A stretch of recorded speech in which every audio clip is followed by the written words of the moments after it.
process started back in 2011 when the Bureau of Reclamation put out a request for proposals for interest in developing hydro on Pueblo Dam. And we started construction in September of 2017. And we anticipate that we'll be complete here in March of 2019 with commissioning in early April of 2019. What you're seeing the water come out of is called a cone valve, and all it does is dissipate the energy that's from the head in the dam and so that it can be released to the river.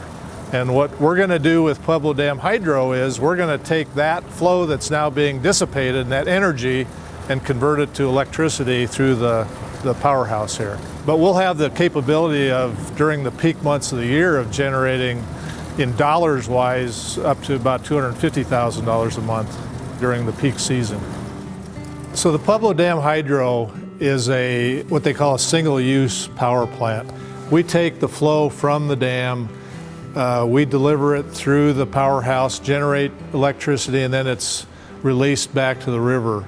So we will have the ability to generate electricity between flows of about 100 cubic feet per second, CFS, on the low end, and about 810 CFS on the high end. So we're going to be able to pick up quite a wide range of flows during the year and generate estimated about 28 million kilowatt hours per year, which translates into the equivalent of serving about 2,500 homes with electricity for a year.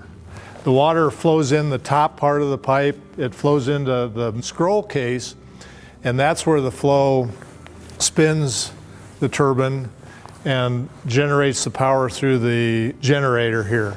And that's what creates the electricity and sends it out through the transmission system.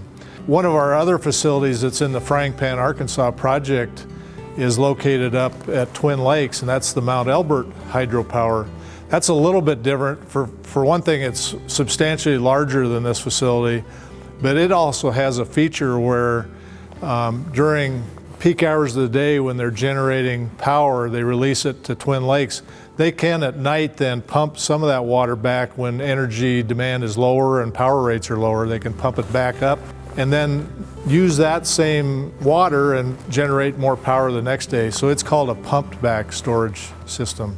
So this part of the Arkansas River downstream of the dam is a valuable fishery for people, and it's a destination for people to come to fish. And so one of the concerns was with the hydro, will we impact that fishery? And we've worked with Colorado Parks and Wildlife, and we've taken a lot of measures to make sure that we don't impact the valuable fishery through here, and I think we've accomplished that.